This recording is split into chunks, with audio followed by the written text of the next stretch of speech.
una más, con 5 para empezar estamos bien. Hoy estábamos leyendo los salmos ahí en el tiempo de oración de 11 a 12 que estamos teniendo durante el tiempo de las vacaciones. Y cómo el salmista se recordaba su alma desde que se levantara en la mañana, alabar a Dios, recordar las grandezas de Dios, recordar la misericordia de Dios, recordar la bondad de Dios, recordar el amor de Dios, recordar la verdad de Dios. Hay tantas cosas por las que nosotros tenemos y debemos alabar a Dios que a veces se nos olvida. A veces, si ponemos en una balanza nuestro descontento, nuestra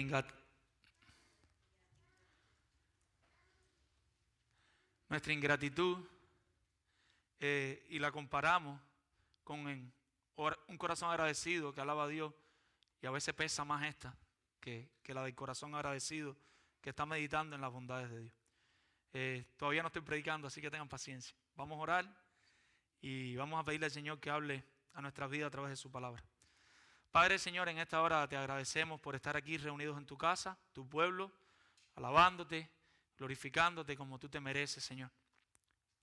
Gracias porque tú eres un Dios bueno, Señor. Tú eres un Dios bondadoso, un Dios que nos amó sin merecerlo, un Dios que nos salvó por su pura gracia, un Dios que permite, Dios, que hoy estemos aquí delante de ti, cantándote, orándote. Un Dios que en su bondad también permite, Señor, que hombres puedan pararse aquí a través de su palabra y hablar de su parte a su pueblo, Señor. Qué privilegiados somos, Señor, de tenerte. Te pedimos una vez más que hables a nuestras vidas, que quites allí cualquier cosa que tengas que quitar, los escombros, que quites cualquier cosa que no te agrade, que traigas claridad, Señor, en las partes que en nuestra mente quizás hay oscuridad, pero sobre todo que nos ayudes a ser personas que conocen la verdad, pero que la verdad los transforma, Señor. Ayúdanos a no solo saber, sino a ser transformados por la verdad, Señor, desde el corazón, Señor. Ayúdanos, Dios, tú estás al control de todo lo que pasa aquí en tu casa, Señor. Te pedimos por los hermanos que no han podido llegar, que tú apures sus pasos para que puedan escuchar aunque sea una parte del sermón, Señor. Te pedimos por los que ya están, Señor. Habla a nuestras vidas, ministra a nuestros corazones, Señor. Ayúdanos con todos los detalles, Señor. Ayúdanos, Padre, en el nombre de Jesús. Amén. Y estamos en una serie. Yo escucho un poquito alto, no sé. ¿Está bien así? No sé por qué me siento tan alto yo mismo, no sé si es la referencia. Pero bueno, estamos en una serie, una pequeña serie, en la que estamos abordando pequeñas cartas de la Biblia. Estuvimos viendo semanas pasadas, estuvimos viendo Filemón. Hoy vamos a estar con Segunda de Juan. Vamos a estar algunos domingos con Segunda de Juan, con la ayuda del Señor. Vamos a ver Tercera de Juan. Y si el Señor lo permite, en algún momento vamos a ver Judas. Y estas pequeñas cartas, aunque son pequeñitas, tienen mucha importancia para nosotros como creyentes. Segunda de Juan, vaya a su Biblia si usted no ha ido. Los versículos del 1 al 4 tiene un solo capítulo, es una pequeña carta. Y me gustaría comenzar hablándole sobre la verdad. Sobre la verdad. Hay un cantante cubano, un cantautor cubano, que quizás algunos lo conocen, otros no. Se llama Carlos Varela, y él tiene una canción en específico que se llama 25,000 mentiras sobre la verdad. 25,000 mentiras sobre la verdad. Y no la busque después, no quiero que la escuche, por favor. Solo se la menciono por lo que va a decir. Y él plantea lo siguiente en su mente y en sus canciones. Él dice: Nostradamus nunca tuvo la verdad, ni los Beatles, ni Galileo. Hare Krishna nunca dijo la verdad, ni Jesús, ni Julieta, ni Romeo. Los poetas nunca escriben la verdad, ni la Biblia, ni los diarios. Los profetas no adivinan la verdad, ni los pobres, ni los millonarios. Y continúa diciendo terriblemente: la verdad de la verdad es que nunca es una, ni la de él, ni la mía, ni la tuya. La verdad de la verdad es que no es lo mismo padecer que caer en el abismo de la verdad. Y quizás, al igual que Carlos Varela, muchos de nosotros hemos sido presos de la mentira de que la verdad no existe. Quizás como él, muchos de nosotros antes de ser rescatados por Cristo, creíamos en nuestra mente que la verdad es algo filosófico. La verdad es algo que tú puedes elegir. Tu verdad puede ser una, mi verdad puede ser otra, el otro puede tener otra verdad o simplemente la verdad no existe. Por supuesto que lo que dice Carlos Varela está mal. Lo que él dice está completamente errado y va completamente contra la Biblia. Y el problema comenzó con un periodo que se llama la posmodernidad. Quizás ustedes han oído hablar con la posmodernidad, y la posmodernidad nos ha afectado a nosotros hasta el día de hoy. La posmodernidad ha movido a las personas a pensar que la verdad no es absoluta, que la verdad es abstracta, y ha movido a las personas al individualismo, a querer cada uno vivir la vida con su propia verdad. Lo hemos dicho en otras ocasiones. Si usted va a Europa y usted le predica el evangelio a una persona, ya las personas no se molestan. Antes tú le predicabas el evangelio a alguien y las personas se ponían bravas. Decían, me estás ofendiendo. De hecho, el evangelio ofende porque le está diciendo a una persona que es pecadora. Pero el diablo ha sabido mover tan bien sus hilos que ahora tú le predicas a una persona en Europa y te dice, esa es tu verdad. Si para ti está bien, no hay problema. Pero yo no tengo esa verdad. La verdad se ha vuelto relativa. Y hemos entrado en un periodo de relativismo donde unos pueden tener una verdad y otros pueden tener otra verdad. Y no hay nada más peligroso para la predicación del evangelio. No hay nada más peligroso para la predicación del evangelio. Las personas han abandonado completamente la razón y la lógica. Este mundo se basaba en cosas razonables, en cosas lógicas.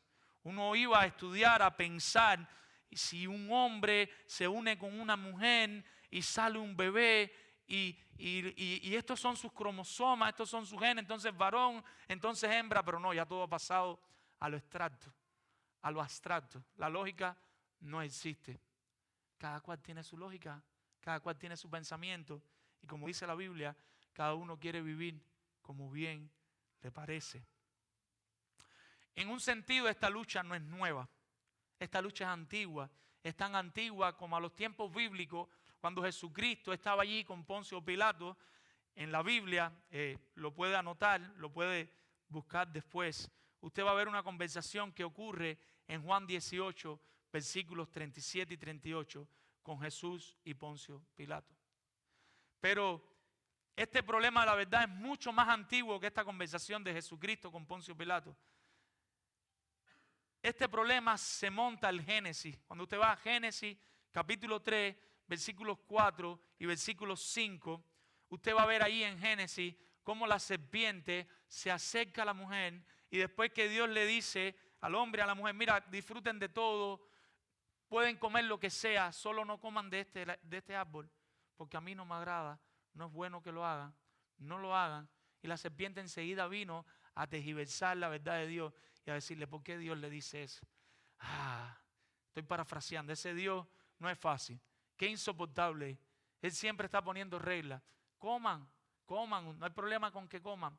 Y enseguida distorsionó lo que Dios había dicho. Y como le decía hace un momento, si usted va allí en la Biblia, Juan 18, del 37 al 38, y vamos a ver cómo Pilato le pregunta a Jesús si Jesús es el rey. Él le dice, ¿tú eres el rey? Jesús le responde que vino para dar testimonio de la verdad. Todo aquel que es de la verdad oye mi voz. Por eso a veces algunos entendemos la verdad y otros no. Y no es nada más que un milagro que el Señor permita que entendamos su palabra y podamos entender la verdad. Pilato pregunta, y aquí viene el relativismo, ¿qué es la verdad? Todavía en la mente de Pilato, mucho antes del posmodernismo, ya existía esta cuestión de ¿qué cosa es la verdad? ¿Qué es verdad y qué no es verdad? ¿Dónde está la verdad? ¿A dónde ha llevado esta decisión de relativizar la verdad? A preguntarnos cosas éticas que están claras en la Biblia. Y ahora en el mundo andamos preguntándonos cosas que éticamente estaban claras en la Biblia y empezamos en nuestra mente a dudar y a preguntar, pero ¿se podrá hacerlo o no se podrá hacer? ¿Pero es bueno o no es bueno? ¿Qué debemos hacer? Y empezamos a volver todas esas verdades relativas y a permitirlas de acuerdo al termómetro de la cultura. La cultura las empieza a aceptar, la cultura las empieza a vivir y nosotros como iglesia empezamos a hacer lo mismo. Porque nosotros nos movemos de acuerdo al termómetro de la cultura. La cultura lo aprueba, lo convertimos en moral. Y la cultura es la que está decidiendo qué es verdad, qué es admisible y qué no es verdad. Entonces empezamos a aprobar el homosexualismo.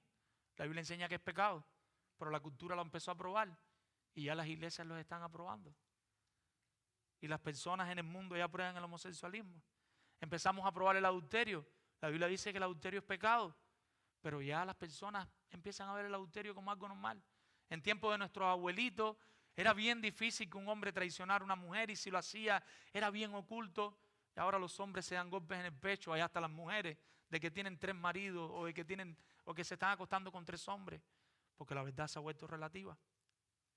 La Biblia enseña que el aborto es pecado, que a Dios no le agrada el aborto, que es un asesinato, que una vez que hay un bebé no importa el tiempo, una vez que ese espermatozoide fecunda ahí con ese óvulo dentro de la mujer, ya eso es una vida, desde el día, desde el minuto, desde el segundo 1, ya eso es una vida. Pero la cultura está diciendo que no. Y están abogando por abortar niños aún después de nacido o casi al nacer, poder destruirlos. La fecundación in vitro, como le decíamos ahorita, la fecundación in vitro es ahora el óvulo y el espermatozoide afuera. Ellos fecundan, pero tienen tanto éxito que, por decirlo de alguna manera, tú tienes varios bebés. Entonces coges uno solo y tú lo pones dentro de la mujer y todos los demás mueren. La Biblia enseña que eso es asesinato.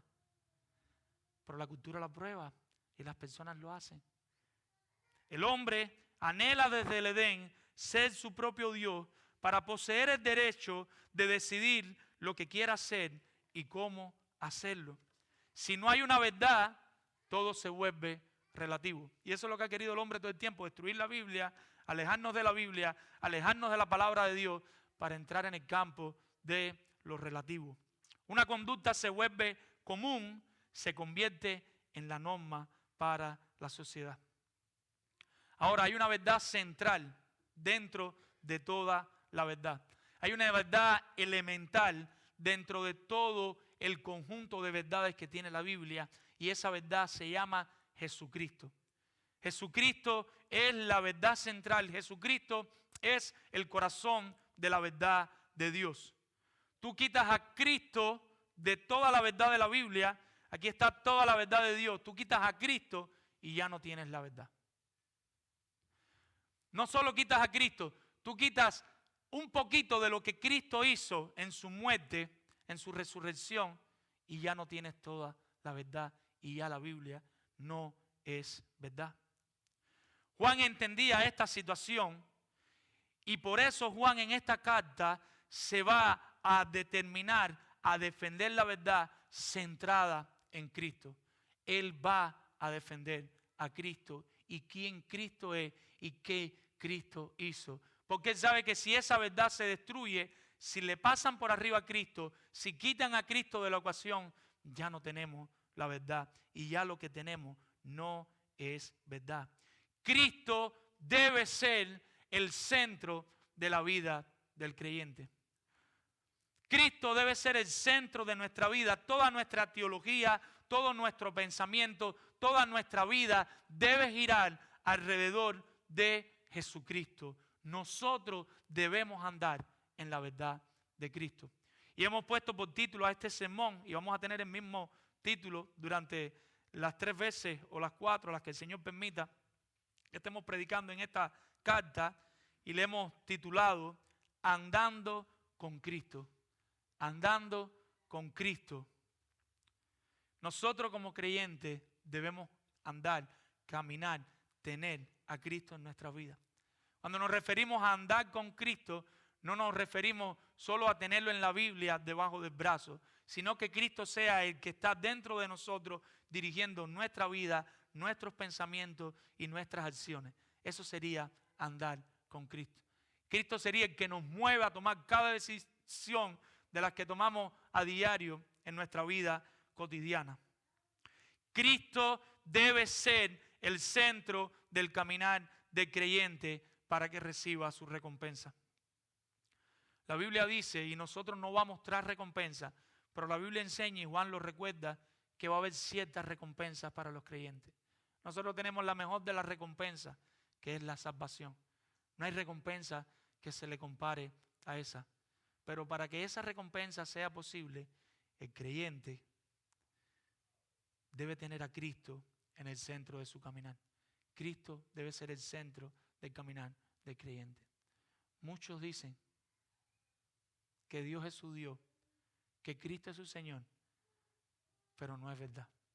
Si Cristo no está en el centro de tu caminar, Dios no es tu Dios y Cristo no es tu Señor. No importa cuántas oraciones hayas hecho, no importa cuántas veces tú le hayas dicho que entre en tu corazón, no importa cuántas veces hayas ido a la iglesia, no importa si te bautizaste, no importa aún si repetiste una oración. Si Cristo no es el capitán de tu barco, si Cristo no está en tu caminar, en tu andar presente, si Cristo no es quien te está dirigiendo, eso no significa que siempre vas a decidir lo mejor, pero si decides lo peor, te sientes mal y te sientes incómodo, porque Él es quien dirige tu vida. Cristo debe ser el centro del caminar del creyente. ¿Y qué es lo que pasa? ¿Qué sucede cuando Cristo es el centro del caminar del creyente? Y ahí vamos a estar en nuestro primer punto.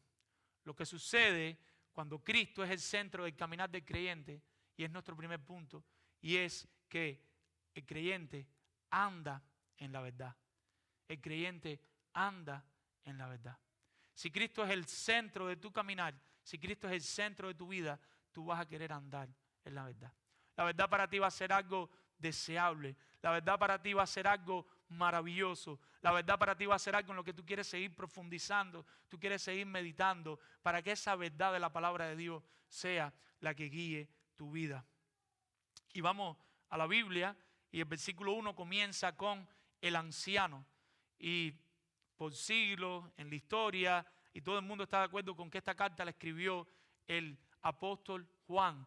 Juan era uno de los apóstoles que tenía nuestro Señor Jesucristo, de los 12 apóstoles, y ya estamos llegando aquí al final de sus años, posiblemente entre el año 80 y 90. No sabemos si Juan todavía está en Éfeso o si Juan ya fue a la isla de Pasmo donde escribe Apocalipsis, pero ya Juan está anciano. Y es muy difícil distinguir este término porque esta palabra anciano se puede designar para una persona de muchos años, pero también para un oficio. Y todos sabemos que en la Biblia también se usa de manera indistinta el oficio de pastor, obispo o anciano, y siempre se usa el mismo nombre. Pero ya sea una cosa o la otra, Juan ya tiene muchos años de edad. Juan era uno de los apóstoles. Juan tenía un corazón pastoral. Ya sea que él pastoreó un tiempo algunas iglesias, o ya sea que nunca funcionó como pastor, él tenía un corazón pastoral y él tenía carga por esta iglesia. ¿Y a quién le escribe él? Y dije la iglesia, perdónenme. Y le escribe, dice, a la señora elegida y a sus hijos. Juan le está escribiendo a la señora elegida y a sus hijos. Y aquí hay dos grandes posibilidades, y ya yo me decanté antes de decírsela. Y hay un grupo de buenos maestros que entiende que él le está escribiendo a una mujer y a sus hijos, y no hay problema con eso. Pero hay otro grupo bueno de creyentes que entiende por diferentes razones que Juan le está escribiendo a una iglesia y a los miembros de esa iglesia. Por eso utiliza el término a la señora elegida y a sus hijos, pero al final se despide, versículo 13, los hijos de tu hermana, la elegida, te saludan, amén. Y es muy extraño usar este juego de términos, pero en realidad buenos maestros han planteado los dos puntos de vista y esto no cambia nada de lo que vamos a analizar. Ya sea que le estemos escribiendo a una madre que tuvo muchos hijos y le estamos diciendo lo que el Señor demanda para ella en su caminar, en su andar con Cristo, cómo debe cuidar su familia, o ya sea que le estemos diciendo a una iglesia, a sus miembros, las verdades que se encuentran aquí, no cambia toda la profundidad, toda la teología y todo lo que el Señor nos quiere comunicar en esta carta. Pudiera ser, y es una gran probabilidad, que por culpa de la persecución que existía en ese tiempo. Estamos hablando de años 80 y 90. Ya alrededor del año 70 el templo había sido destruido y le echan la culpa a los cristianos. Y no con tanta fuerza como años después, pero ya había empezado una persecución en contra del cristianismo. Y es probable que de manera anónima Juan esté diciendo, para cuidarla a esta iglesia, la señora elegida y a sus hijos, o ya sea que fuera una mujer, la señora elegida y a sus hijos, en vez de decir como la carta pasada, a Filemón, años antes Pablo lo hacía, o cualquier otro nombre, a Timoteo, a Tito. Por eso es muy probable que encontremos estas palabras que no están claras. Bueno, ¿quién es la señora elegida? Era por eso, por la persecución. Ahora, la señora elegida viene acompañada de una palabrita que una vez más, mis hermanos, no es una mala palabra. No es un virus, no es una bacteria, lo hemos dicho varias veces. Y yo fui bien claro la semana pasada con el equilibrio. Yo fui bien claro la semana pasada, creo que fue cuando yo les dije que teníamos que evangelizar. ¿Y por qué teníamos que evangelizar? Porque la Biblia dice que tenemos que evangelizar. Y dijimos la semana pasada que como creyentes tenemos que orar, porque fue en medio que Dios estableció para hablar con Él. ¿Y por qué tenemos que orar? Porque la Biblia lo dice. Ahora una vez más la Biblia dice algo. Y tenemos que creerlo, mis amados hermanos, porque la Biblia lo dice. ¿Y qué es lo que dice la Biblia? Que esa señora, ¿cómo es? Elegida. Esa señora ha sido escogida para la gloria de Dios, para ser salva. Esa señora no merecía ser salva. Y dice la Biblia que fue salva por la gracia de Dios. Ya sea que fuera una señora o que fuera una iglesia. Y como mismo enseñamos que debemos evangelizar y orar porque la Biblia lo dice, también enseñamos que debemos creer que Dios salva por su pura gracia y para su gloria sin mérito alguno. Y esa señora ha sido salva al igual que nosotros. Nosotros, ya sea como iglesia o individual, somos la señora elegida. De alguna manera nosotros nos podemos identificar con ese título. Y continúa el texto y dice: a la señora elegida y a sus hijos, a quienes yo amo en la verdad. O sea, Juan está diciendo que él ama a este grupo de creyentes, él los ama. Pero la palabra amor no es cualquier palabra ahí. Es la palabra especial que hemos hablado en otras ocasiones, la palabra ágape. Es un amor que solo Dios tiene y que solo Dios le da a los creyentes. Y Él está diciendo que Él ama a esos creyentes con ese amor especial. Un amor que es capaz de perdonar, un amor que es capaz de correr una milla extra, un amor que es capaz de hacer lo que tenga que hacer por la gloria de Dios. Juan les está diciendo: yo los amo así y amo a sus hijos. Es un amor bíblico.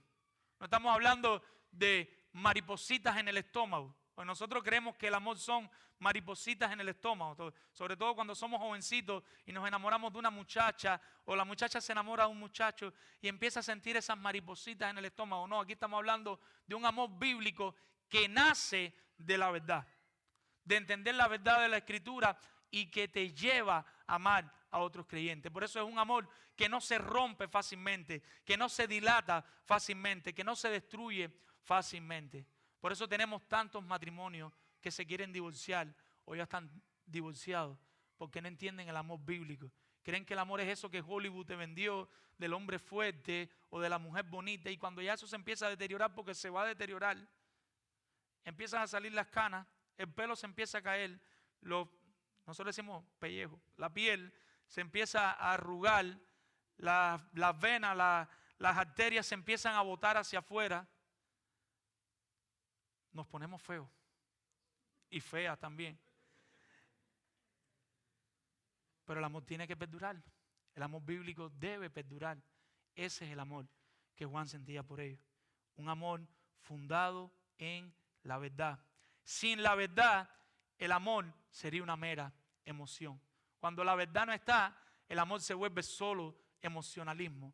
Pero cuando la verdad está, el amor coge un equilibrio que es guiado por la Biblia. Él sigue la verdad y Él responde a la verdad. Este es el común denominador en todo creyente. Todos los que conocen la verdad hacen del amor una práctica de su fe.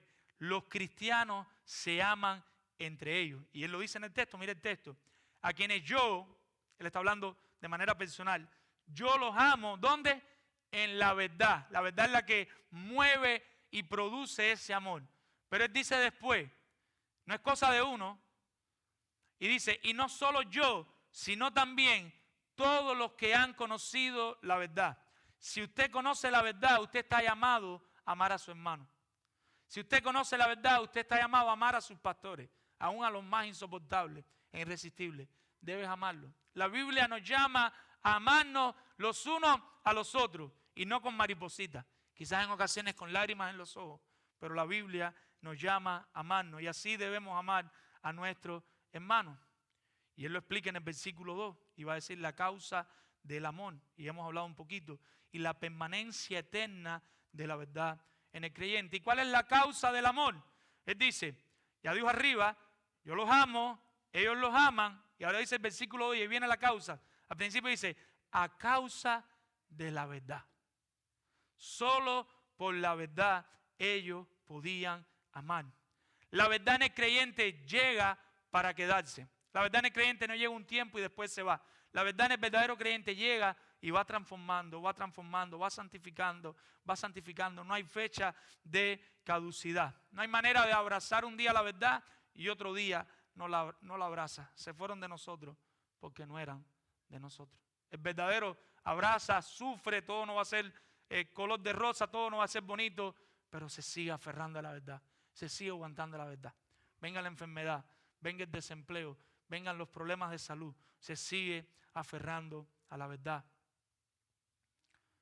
Los que de veras lo entienden, los que de veras son penetrados por ellas en sus corazones, no solo serán transformados en su antigua manera de pensar y vivir, sino que seguirán meditando y profundizando en ella por siempre. A causa de la verdad, mire el texto, versículo 2, que permanece en nosotros, pero que dice, y estará para siempre con nosotros. La verdad va a continuar en el cielo, de alguna manera. La verdad no se va a quedar en la tierra. Gracias a Dios por la verdad de su palabra. Gracias a Dios por quien Él es. Versículo 3. Y Él sigue el patrón de una carta del primer siglo. Y en una carta del primer siglo venían el destinatario, el remitente, y después viene esta especie de saludo. Si bien esta carta es la carta más cortica que tenemos en el Nuevo Testamento, es más corta que las cartas de Pablo, es más corta que las cartas de Pedro, es más corta que Judas, más corta que Santiago, es la carta que más se parece a una epístola en el mundo grecorromano. Lo que escribirían los grecorromanos sería algo más o menos con esa palabra. Quizás eso sería en aquel tiempo para ellos lo que sería en nosotros un mensaje de WhatsApp de 2 párrafos, bien rápido, como algo con lo específico, con lo necesario. Aquí está, 13 versículos, no sé cuántas palabras tiene la carta, no las he contado, pero es suficiente. Esa sería la carta suficiente para decir con pocas palabras lo importante y lo necesario que él tenía que decir. Pero lo interesante en este saludo es lo siguiente, y él comienza en el versículo 3, y él dice, todo lo que va a desear después, dice, sea con vosotros. Pero en realidad en el original ahí no es vosotros, sino sería nosotros. O sea, Él se va a incluir, y esto es algo raro, algo extraño, Él se incluye en las bendiciones que vienen ahora. Juan dice, en vez de sea con ustedes, dice, sea con nosotros todo lo que voy a decir ahora. Y Él divide así la bendición. Y lo primero que menciona, la gran verdad de la gracia. Sea con nosotros gracia. ¿Y qué cosa es gracia? Favor inmerecido. Ni yo mismo que les estoy escribiendo merezco nada. Yo también necesito la gracia. Porque a veces nosotros caemos en este estado de esa persona como necesita la gracia de Dios. Ay, ella es tan pecadora. Si ella supiera, Dios derrámale gracia, tú también la necesitas. Juan te está diciendo, tú, aunque seas el que estás enseñando, que seas el que está discipulando, tú también necesitas la gracia de Dios. Tú también le has fallado a Dios y todo lo que tienes es por la pura gracia de Dios. Eso es lo que significa gracia, el regalo inmerecido de Dios otorgado a personas no dignas. Todas las personas que son salvas, que fueron salvas y serán salvas, la única manera que pueden ser salvas es por la gracia de Dios. Porque no hay una sola persona en el mundo que merezca ser salvo. No hay una sola persona en el mundo que no le haya fallado a Dios. Necesitamos la gracia. Y cuando uno entiende la gracia de verdad, su vida cambia. Y yo lo he visto en varios creyentes. Dios es tan bueno que aún personas sin entender la gracia son salvas. Yo no les voy a quitar la salvación a los que no entienden la gracia. Pero hay algo que la gracia tiene, que cuando nosotros comenzamos a entender la gracia, es cuando de verdad nuestras vidas empiezan a cambiar. De alguna manera magistral, Dios permite que nosotros creamos que somos pecadores, que nos arrepintamos, que confiemos en Él. Pero a medida que tú estudias la gracia, es como un pozo sin fin. Y tú estudias más la gracia y tú estudias más la gracia. Y tu vida empieza a cambiar más y más con estas grandes verdades. La gracia es una verdad que no nos deja igual. Usted quiere que su vida cambie, estudie la gracia de Dios. Busque un libro, pídeselo a su pastor algún libro que hable de la gracia de Dios. Pero si la gracia hace esto, el segundo saludo no se queda atrás. Y él dice, gracia y misericordia. La misericordia precede a la gracia. En tal estado de favor inmerecido, no podemos recibir lo que merecemos, a no ser, no podemos recibir lo que merecemos por los méritos de Cristo, si no fuera por la gracia. Por la misericordia, nosotros conocemos la compasión, la ternura y el amor de Dios, el Padre, y de Cristo. Y esta es una verdad que nos mueve al cambio. Después de la gracia, Dios derrama su gracia. Dios nos salva por su pura gracia sin merecerlo. Él está derramando su gracia. Y ahora nosotros, después de la gracia, podemos experimentar la misericordia donde Dios no nos da lo que merecemos. Porque ahora Cristo ha pagado. Nosotros merecemos el infierno. Nosotros nos merecemos la perdición. Pero ahora, por la misericordia de Dios, ya que hemos disfrutado de su gracia, del regalo inmerecido de que Cristo está ahí por nuestros pecados, ahora nosotros podemos disfrutar de la misericordia de Dios porque disfrutamos de la gracia del Señor. Y eso no nos debe dejar igual. Eso debe movernos de nuestra manera de pensar y de vivir, porque lo que estamos viendo en la misericordia es la compasión de Dios. Cómo Dios no nos está dando lo que merecemos, como cuando un niño se porta bien mal y quizás lleva disciplina, pero ese día tú derramas misericordia. En esa ocasión tú no le das lo que él merece. Así hace Dios con nosotros. Y eso debería movernos a nosotros a ser más misericordiosos. Si hay algo que nosotros podemos imitar del carácter de Dios, es la misericordia. La gracia no la podemos imitar tanto. Tenemos un efecto limitado en la gracia.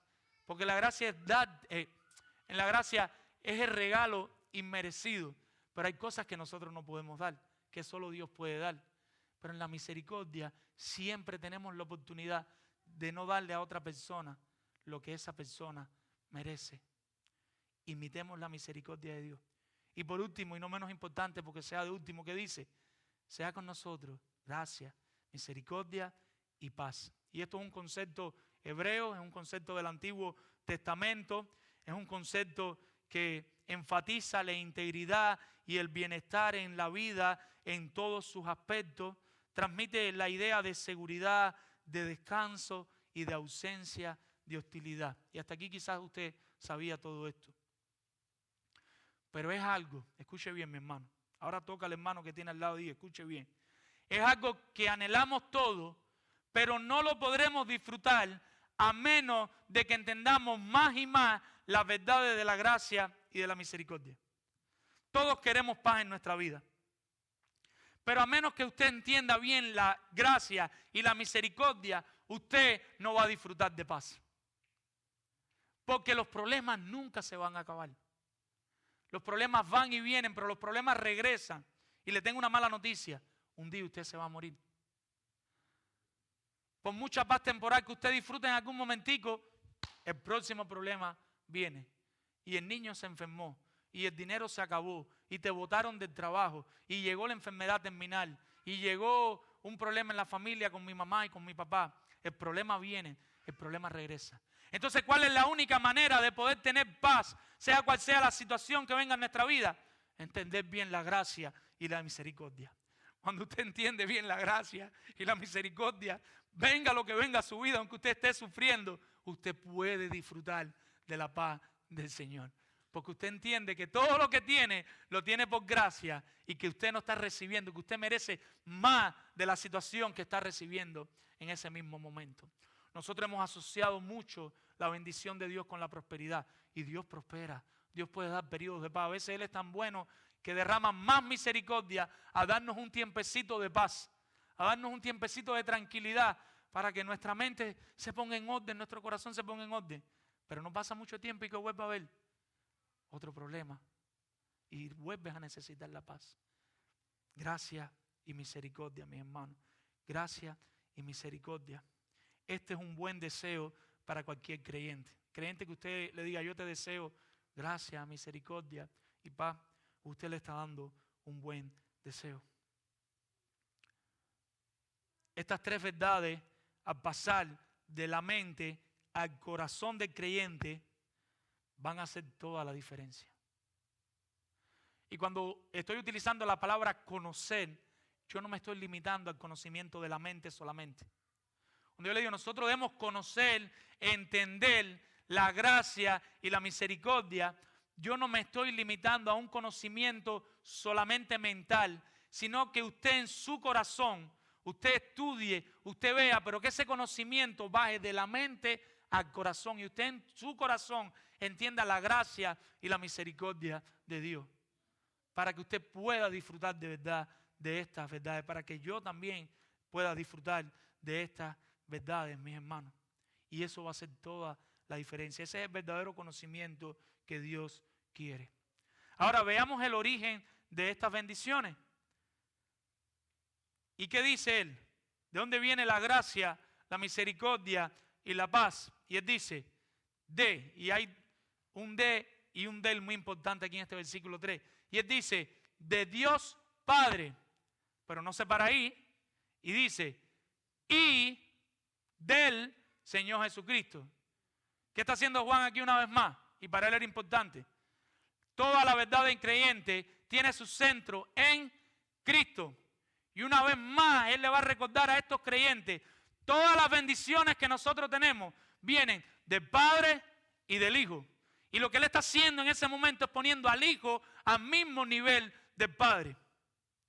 Nosotros sabemos que nosotros tenemos un solo Dios, pero ese Dios se manifiesta en tres personas, Padre, Hijo y Espíritu Santo. Y Él les está diciendo aquí, sea con vosotros gracia, misericordia y paz de Dios Padre y del Señor Jesucristo, de los dos. Los está igualando en su deidad. Él está diciendo, los dos son Dios, pero con personalidades diferentes. Y nosotros lo hemos dicho en otras ocasiones. El Espíritu Santo no es Cristo, no es la persona de Cristo.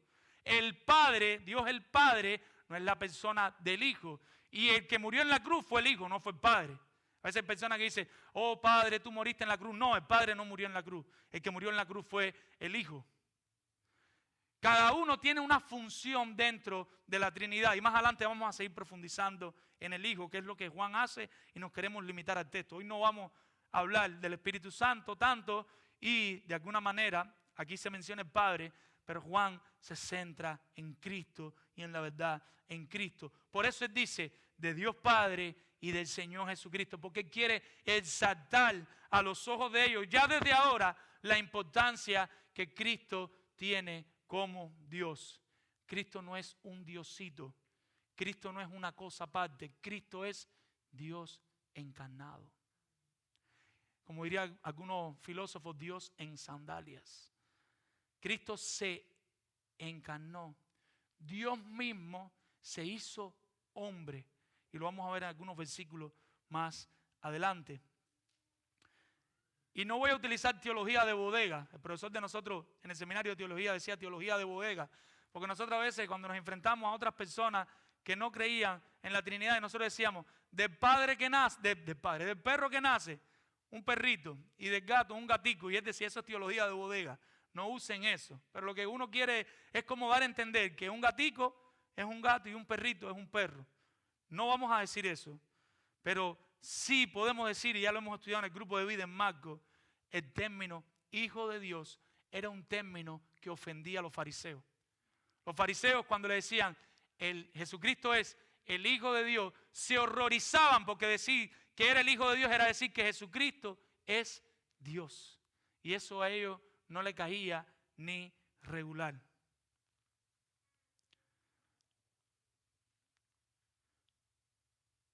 Estamos viendo cómo el apóstol hace de Cristo una divinidad. Entonces, tanto la gracia, la misericordia, como la paz que recibimos es en verdad y en amor. Final del versículo 3. Es gracia, misericordia y paz en verdad y en amor. Es un regalo de Dios. Es el amor de Dios derramado y es la verdad de Dios que nosotros recibimos al tener la gracia, la misericordia y la paz. Y vamos llegando al corazón de este primer punto ahora en el versículo 4. Y hemos dicho que alguien que tiene a Cristo como el centro de su corazón, como el centro de su vida, alguien que anda con Cristo, ¿qué hace? Anda en la verdad. Eso es una marca distintiva. Si Cristo está dirigiendo tu vida, tú andas en la verdad. ¿Cómo lo dice él en el versículo 4? Y él dice, mucho me regocijé porque he hallado. Y él utiliza aquí la palabra hallar. Y esto es técnico, pero lo vamos a decir porque siempre podemos aprender un poquito. Yo también aprendí. La palabra hallar está en tiempo perfecto. ¿Y qué significa eso que está en tiempo perfecto? Significa que fue algo que sucedió en el pasado, pero que continúa en el presente. Es muy probable que él haya recibido información de estas personas por alguien. Y esa persona le dijo que esos creyentes estaban ¿qué? Andando en la verdad. Y lo que él está diciendo es, cuando él dice, mucho me regocijé porque he hallado a alguno de tus hijos andando en la verdad, es que él todavía sabía que ese andar no se acaba, que como mismo ellos estaban andando en la verdad, todavía habría algunos de ellos que están andando en la verdad. Por eso intencionalmente utiliza ese verbo en griego, el verbo hallar, en ese tiempo perfecto. Ahora, él les escribe confiando que la verdad, esa verdad que transforma, sostiene la transformación. Nosotros hemos dicho, y lo hemos explicado varias veces, la Biblia lo enseña, algo que se conoce como la santificación. Y la santificación es progresiva. Dios va trabajando con nosotros, mis hermanos. Algunos, por la gracia de Dios, en un año dan un cambio fenomenal. En meses tú ves su vida y su vida ha cambiado de una manera que tú dices, wow. Otros va a pasar más tiempo para ver algún cambio. Pero un verdadero creyente que tiene el Espíritu Santo, que conoce la verdad de Dios, que ha sido transformado en su mente y en su corazón por la verdad de Dios, que conoce a Cristo, su vida va a ser marcada por la verdad y su vida va a cambiar. Ya sea más lento, más rápido, pero nosotros tenemos que mirar al pasado y no podemos ser la misma persona que hace 10 años. Si eso pasa, yo me asusto. Si tú me dices, yo soy la misma persona que hace 10 años, yo me asusto. Algo tiene que haber cambiado. Pues se llama santificación. Y la santificación es progresiva. Y él dice, mucho me he regocijado porque he hallado, recuerden, tiempo perfecto, alguno de tus hijos. ¿Y qué dice?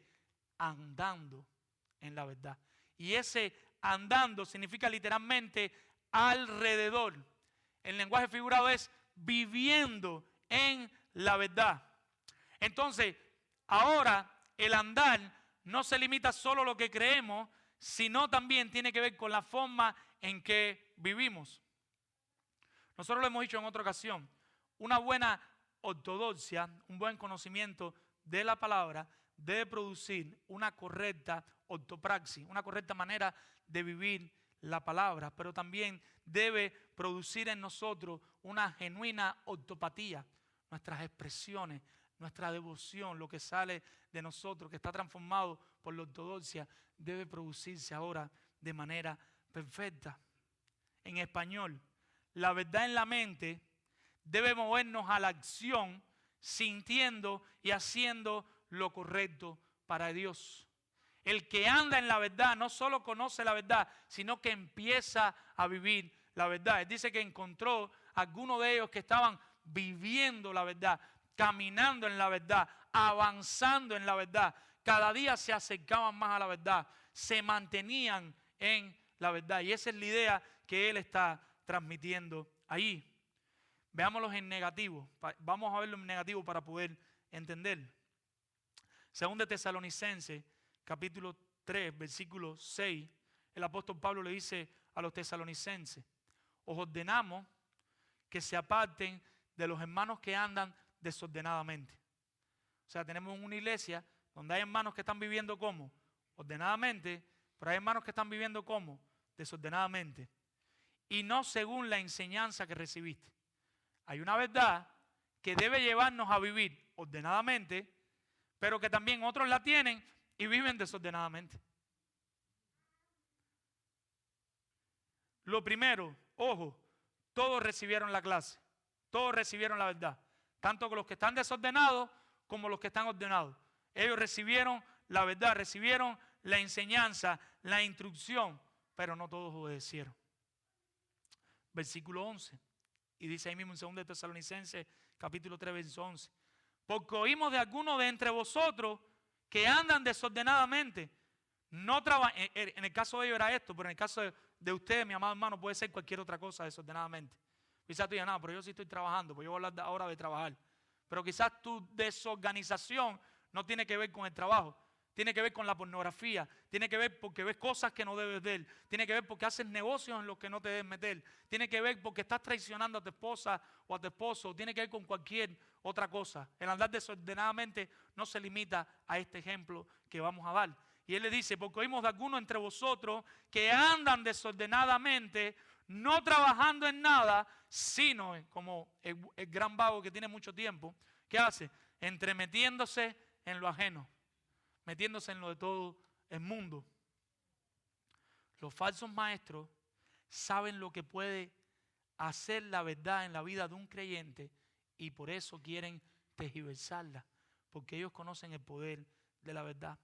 Los verdaderos maestros la enseñan como es. Yo quiero que usted me acompañe a 2 Corintios. Ahora sí lo vamos a leer. 2 Corintios, capítulo 4, versículo 2. 2 Corintios, capítulo 4, verso 2. Y vamos a ver qué dice la palabra de Dios. Y dice: antes bien, mira la diferencia, renunciamos a lo oculto y vergonzoso, no andando con astucia ni adulterando la palabra de Dios, sino por la manifestación de la verdad, recomendándonos a toda conciencia humana delante de Dios. Ahora tenemos un grupo de maestros que conoce la verdad y que quiere enseñar la verdad y que se pone delante de la gente para que la gente la juzgue y digan ustedes si hicimos o no hicimos el esfuerzo por enseñar la verdad. Juan se enteró que estos creyentes andaban en la verdad. Esa verdad transformaba sus vidas y él sintió mucho gozo, mucha alegría, como cuando uno enseña a alguien y esa persona empieza a vivir esa enseñanza de la Biblia que tú le estás dando. A uno le entra un regocijo, una alegría. Él se entera ahora que ellos están caminando en la verdad. Lo vamos a ver más adelante, no hoy. A pesar de la herejía que había, a pesar de la presión que había, pero ellos se habían mantenido fieles. Dice: wow, qué gozo que este grupo de hijos míos se mantenga fiel a la verdad del Evangelio de Jesucristo. Qué gozo que este grupo de hijos míos siga creyendo en Jesucristo como el único y suficiente Salvador, a pesar de lo que todos estos mentirosos están enseñando y están planteando. Y nosotros no estamos ajenos a eso en este tiempo. Versículo 4c, y él termina, y dice en el 4c: conforme al mandamiento que recibimos del Padre. Hay un mandamiento que da el Padre, y les quiero volver a leer ya por última vez, y les voy a leer en Romanos capítulo 7, versículo del 8 al 13. Romanos capítulo 7, antes de Corintios, versículo del 8 al 13. Y esto siempre trae confusión, por eso lo quise leer, para traer claridad. Romanos capítulo 7, versículos del 8 al 13. Y dice la palabra del Señor: mas el pecado, tomando ocasión por el mandamiento, produjo en mí toda codicia, porque sin la ley el pecado está muerto. Y yo sin la ley vivía en un tiempo, pero venido el mandamiento, el pecado revivió y yo morí. Y hallé que el mismo mandamiento que era para vida, a mí me resultó para muerte, porque el pecado, tomando ocasión por el mandamiento, me engañó y por él me mató. De manera que la ley a la verdad, escuche bien, la ley a la verdad es santa y el mandamiento es santo, justo y bueno. Luego, lo que es bueno vino a ser muerte para mí. En ninguna manera, sino que el pecado, para mostrarse pecado, produjo en mí la muerte por medio de lo que es bueno, a fin de que por el mandamiento el pecado llegase a ser sobremanera pecaminoso. Y no tenemos tiempo para quedarnos aquí, pero lo que está diciendo el apóstol Pablo a los romanos, y él dice después, y yo peco y peco y peco, pero dice en el 8:1, ahora pues ninguna condenación hay para los que están en Cristo Jesús, los que no andan conforme a la carne, sino conforme al Espíritu. Usted no está diciendo que porque somos pecadores pecamos y no pasa nada. Él no está diciendo eso. Pero lo que está afirmando aquí es que la ley y el mandamiento de Dios es bueno, mi hermano. La palabra de Dios es buena para nosotros. El mandamiento de Dios es 100% bueno.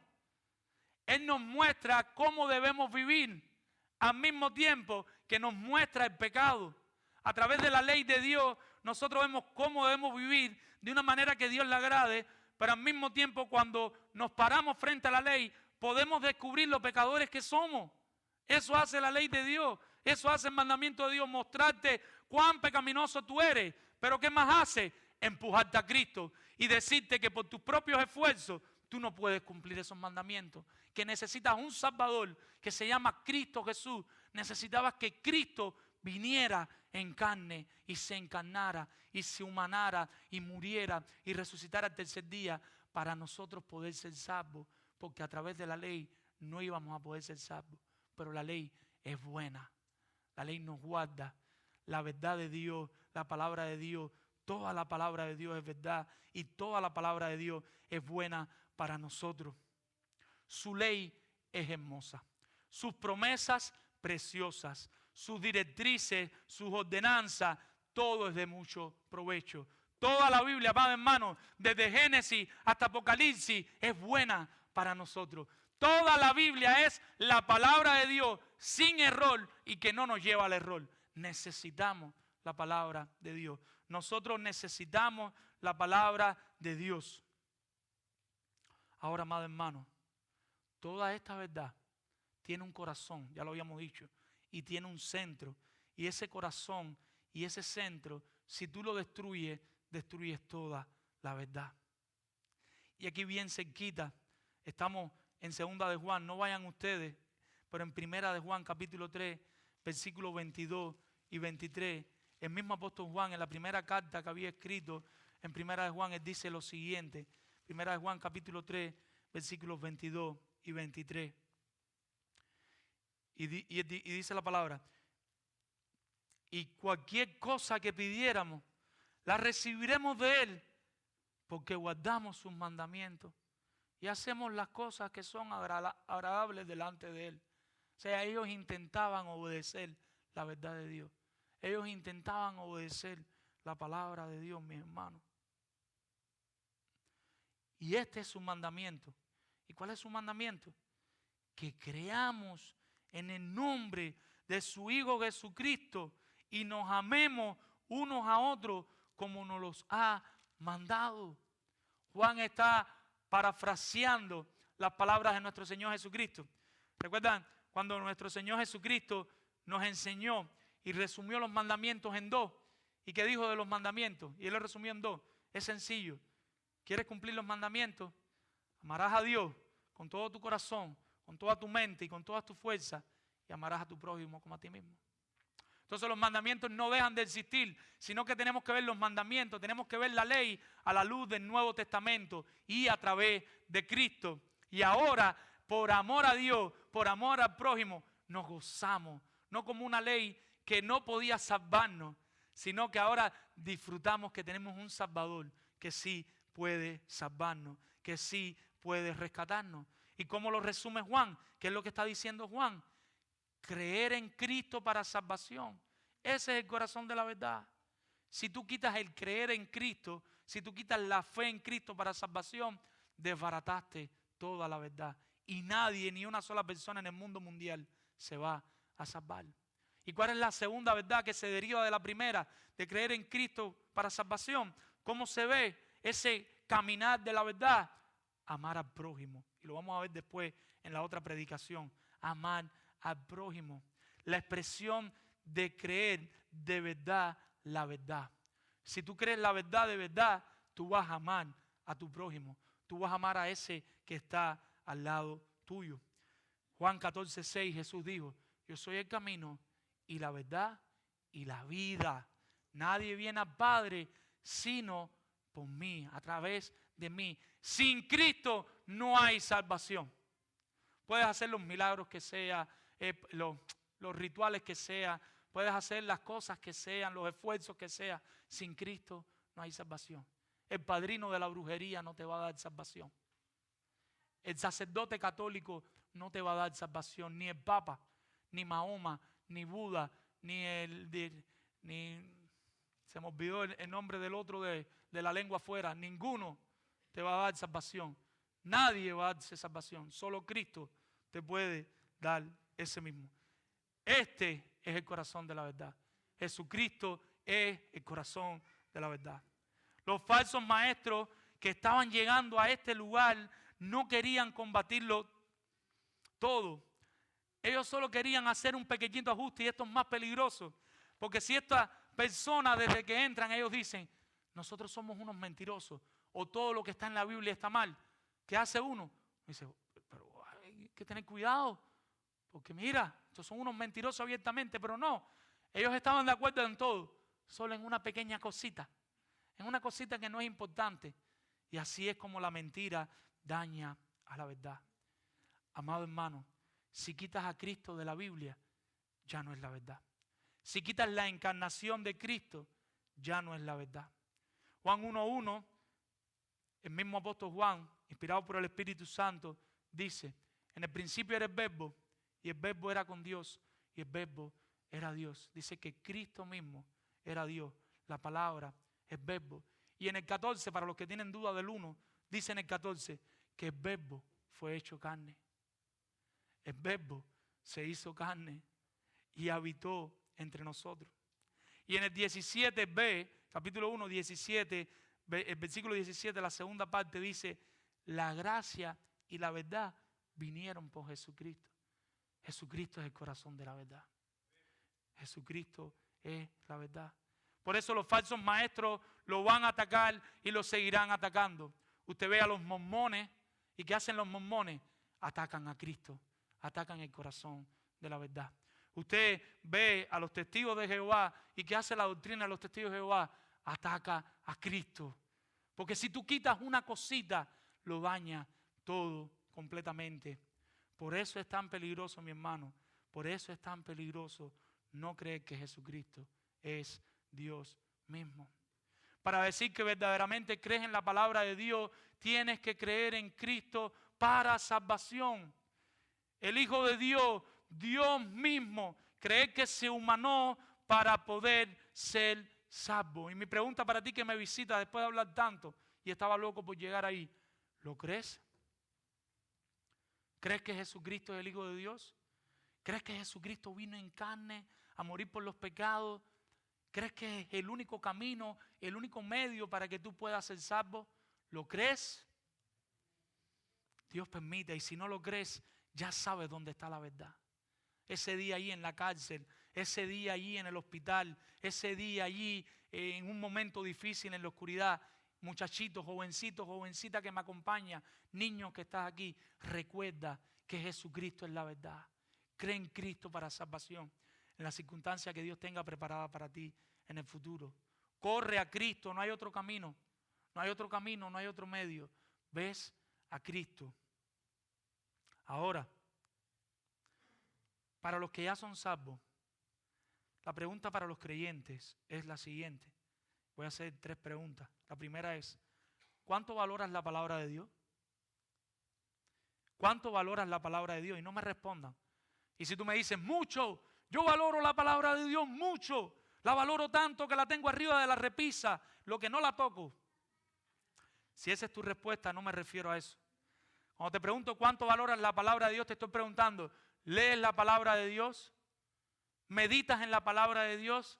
¿Oras la palabra de Dios? Quizás no puedas todos los días, pero haces un esfuerzo por leer su palabra casi todos los días. Y el día que no la lees te lamentas tanto porque se supone que ese día no viste YouTube, no leíste el periódico, no viste una película, no viste un partido de fútbol. Así que estás tan ocupado que no leíste la palabra de Dios y tú te lamentas tanto de no haberla leído. Fue un día terrible que pasaste y no pudiste leer aunque sea 2 versículos, meditar y orar y pasar tiempo en su palabra. Entonces vuelvo a preguntar, no me respondas. ¿Cuánto valoras la palabra de Dios? Tú me dices, sí la valoro. Te vuelvo a preguntar, ¿la lees? ¿La meditas? ¿La oras? Es que no tengo tiempo y para mí no hay una respuesta más despiadada que esa, mi hermano. No hay una respuesta más mentirosa, perdóname que te lo diga, que tú me digas que no tienes tiempo para leer la palabra de Dios. No se puede, mi hermano. Revisa bien tu agenda, mi hermano. Revisa a qué le estás dando prioridad. Pero si tú comiste, si tú dormiste, si tú te bañaste, si tú viste aunque sea 10 minutos de tu podcast favorito, de tu, qué sé yo, que tú oyes de política y de cuántas boberías ahí te pones a oír y no tuviste tiempo para leer un momentico la palabra del Señor. Segunda pregunta, ¿cuánto de ella está transformando tu andar? Porque estamos hablando de andar en la verdad. Y entonces tenemos el cuadro 1, sí, la lees diario, la oras y la meditas. Pero ¿cuánto de ella está transformando tu caminar y tu andar? En estos días un amigo mío publicaba por Twitter que a veces es mejor dejar de leer tanto. A veces leemos muchas grandes cantidades. 5 capítulos leemos de la Biblia. Pero ¿con cuánto te quedaste? ¿Cuánto llegó a tu corazón? ¿Cuánto abrazaste y tú dijiste, Señor, esta es la palabra que tú tienes para mí hoy, Señor? Como si son 3 versículos de un salmo. Pero que esa palabra, que esa verdad te llegue a tu corazón, te confronte, te haga moverte a arrepentimiento y correr a Cristo. Medita en la palabra de Dios. ¿Cuánto de ella está transformando tu andar? Y es sencillo, con estas 2 oraciones te lo digo. ¿Qué vieja práctica tenías que ahora leyendo la palabra de Dios ya no tienes? Ninguna, sigue igual.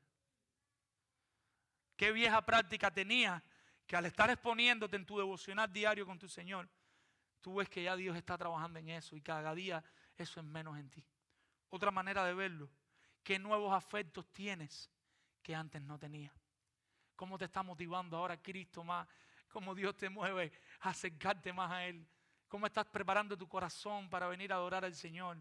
Buscando un libro quizás cristiano que puedas leer, unas alabanzas que puedas poner. ¿Cómo está tu vida, mi hermano? ¿Cómo está tu vida? ¿Cuánto de la palabra de Dios está transformando tu andar? Por último, ¿quién es Cristo para ti? ¿Un filósofo? ¿Un buen líder? ¿Un buen maestro? ¿Como Mahoma Gandhi? ¿O Cristo es Dios encarnado, el Salvador de tu vida?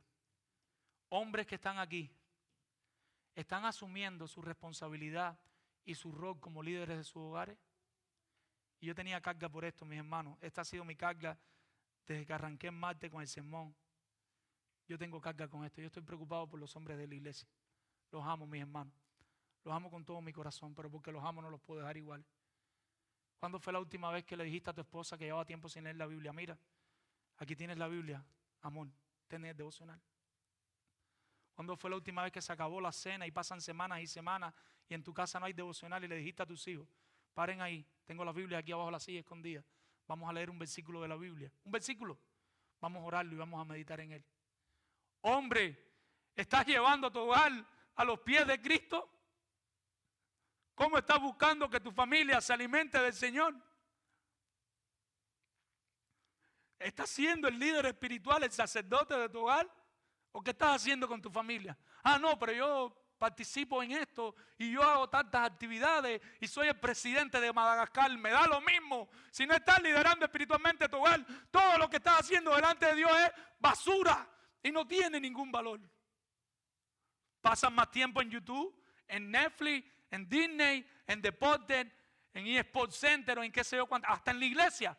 Pasan más tiempo en la iglesia que el tiempo que estás pensando cómo tu familia, por lo menos algunas noches, quiero tener gracia. Yo te animo a todas las noches, no puedo ser mentiroso. Y yo no lo hago todas las noches, pero yo quisiera hacerlo todas las noches. Yo te animo a todas las noches Que esa sea tu máxima, para que por lo menos 4 o 5 noches lo puedas hacer a la semana. Porque a medida que bajamos las máximas, todo se va bajando. Pero lidera tu hogar. Tenemos hombres aquí que están lejos de su familia. ¿Cómo estás velando por tu familia? ¿Cuántas veces en esa llamada le preguntas a tu esposa, mi amor, ¿leíste la Biblia hoy? ¿Los niños leyeron la Biblia? ¿Le estás leyendo la palabra? Mujeres que te encuentras aquí, te estás rebelando contra tu rol de ayuda idónea, sometida a un esposo que lidera tanto en lo espiritual como en lo físico. Y esta pregunta tiene enganche, porque se supone que tu esposo está liderando. Se supone que tu esposo se para y dice, vamos familia, vamos, apaguen el televisor, vamos. Y no tiene que ser aburrido, te puedes poner una sábana en la cabeza, te puedes disfrazar de Moisés, te puedes meter debajo de la mesa. Pueden cantar una alabanza un día que esté muy cantado. Mira, papá no puede hoy leer el catecismo. Vamos a cantar una alabanza. Pero ¿cuánto importa la verdad en tu casa, en tu corazón y en tu hogar? ¿Cuánto valor de verdad tiene la Biblia para ti que sea conocida por los tuyos? Mi hermano, oro por ti. Oro por ti que Dios te despierte de ese letargo espiritual. Porque si tú no lideras tu hogar, no vas a liderar la iglesia. A veces queremos ser líderes en la iglesia, pero no somos líderes de los hogares. Si no te siguen ni tus pequeños, si no te sigue tu esposa, no te va a seguir nadie más, mi hermano. No te va a seguir nadie más, mi hermano. Y entonces, mujer, ¿qué puedes hacer? Mi esposo no hace nada. Ora por tu esposo. Ora por tu esposo. Pídele a Dios, ruégale a Dios, despiértalo, por favor. Y mientras él no se pone la foto, ves con tu pequeño y dile, vamos, hijos míos, vamos. Vamos a leer el catecismo, vamos a leer la palabra. Pero anhela el día que él se pare a la cabeza. Anhela el día que él se pare en la brecha. Anhela el día que él coja la Biblia y la abra y le diga a tu familia, así dice el Señor. Anhélalo, deséalo con todo tu corazón. No compitas con ese deseo, mi amada hermana. Jóvenes, hijos que están aquí, estoy pensando en los más grandes. ¿Te rebelas contra tus padres porque no hay autoridad espiritual en tu hogar? ¿Estás ahí discutiendo con ellos? Déjales que te enseñen la palabra de Dios. Deja que tu papá, y cuando papá esté de viaje, papá no esté, también que mamá te enseñe la palabra de Dios. Deja que tus padres te enseñen la palabra de Dios. Si no lo hacen, pide ayuda. Si quizás tus padres no son creyentes, tú estás aquí o son creyentes, pero de ninguna forma te ayudan, como iglesia queremos ayudarte, queremos darle recursos a tus padres, queremos darte recursos a ti, padre, queremos que sepan que estamos para apoyarles, queremos caminar codo a codo con ustedes, porque queremos que toda la iglesia bautista Palabra de Vida pueda andar en la verdad, para que Cristo sea su centro. Y termino con esto, mis hermanos. Mis hermanos, estamos en una guerra por la verdad y estamos perdiendo. Estamos en una guerra por la verdad y estamos perdiendo. Nos sacaron la oración de las escuelas públicas después de 200 años de oración en las escuelas públicas. Prohibieron la lectura de la Biblia en las escuelas públicas. Declararon inconstitucionales las leyes que prohibían las enseñanzas de la teoría de la evolución. Había leyes que decían, aquí no se puede enseñar la teoría de la evolución. Las declararon inconstitucionales. Legalizaron el aborto. Anularon las leyes que requerían la enseñanza de la creación. Bueno, ¿vas a enseñar evolución? Pues vamos a enseñar creación. No, las de la creación no las queremos. Se van. No queremos la Biblia de ninguna manera en las escuelas. En Massachusetts y otros estados aprobaron el matrimonio homosexual. Después la Corte Suprema lo aprobó en todos los Estados Unidos. Mis hermanos, la verdad está en juego. La responsabilidad que tenemos en los hogares y en la iglesia es una responsabilidad grande. Tenemos la promesa de que la iglesia prevalecerá. Y esa es la única esperanza que tenemos. Sigamos orando, sigamos animándonos, animémonos. Si alguien está aquí ahora como derrotado, por favor te pido, mi hermana, que no llegues a la casa y decirle, te lo dije, el pastor lo dijo. Tú, mi hermana, no hagas eso, por favor. Ora por tu esposo. Ora por tu esposo, no vayas a hacer eso. Ora por él. Él escuchó lo que yo estoy diciendo aquí. Anímalo, ayúdalo. Para las madres solteras que están con sus hijos solas, Dios les dé fuerza a mis hermanas, la tarea es grande. Tantas cosas ustedes solitas, o las madres que todavía sus esposos quizás no son creyentes o quizás no lo toman en serio. Oro por ustedes, que Dios les dé fuerza, perseveren, mis hermanos. El Señor está con ustedes. El Señor está con ustedes. Tenemos la responsabilidad de defender la verdad. Vamos a orar. Padre, Señor, en esta hora te damos gracias por la verdad de tu palabra. Gracias por Cristo, Señor. Gracias porque no nos diste una fe y nos dejaste solos. Nos diste tu verdad, Señor. Tu palabra es verdad completa, Señor. Tu palabra es toda la verdad. En ella no solo está la verdad, ella es toda la verdad. Ella es la verdad, Señor, con el centro en Jesucristo como único y suficiente Salvador. Te alabamos, Señor. Ayúdanos, Señor, que tu Espíritu Santo asista en esta hora. Esta palabra es para la iglesia local, Señor. Yo te pido que seas tú asistiéndonos, Señor, como iglesia local. Sé con los hombres de una manera amorosa. Muévenos a seguir entendiendo, Señor. El sofá no es cómodo a todos, Señor. El cuarto no es cómodo a todos, Señor. Ayúdanos a levantarnos. Ayúdanos a ser líderes amorosos. Ayúdanos a buscar creatividad, Señor. Pero ayúdanos a encargarnos de que la verdad brille en nuestros hogares. Porque es la única manera que va a brillar en la iglesia. Y es la única manera que va a brillar en nuestro país, Señor. No hay otra ecuación, Señor. Hogares sólidos, iglesias sólidas, países sólidos, Señor. Ayúdanos, Dios. Ayúdanos, Señor. Nuestro país se destruye. Tú estás al control, en eso descansamos. Pero queremos ser responsables con las tareas que nos diste, Señor. Queremos ser responsables con lo que sí podemos hacer. Orar por esta gran nación. Y que tu palabra vuelva a las escuelas, Señor. Que tu palabra vuelva a los trabajos. Que la oración no sea un cliché, Señor. Sabemos que tú lo puedes hacer. Perdónanos, Señor, si te hemos fallado. Anímanos, aliéntanos. Ánimo, Señor. Dale ánimo a mis hermanos. Sigue dando ánimo a mí, Señor. Y al pastor Mario, Señor. Ayúdanos a seguir peleando de rodillas por esta iglesia, Señor. Y con la palabra, Señor. En el nombre de Jesús. Amén.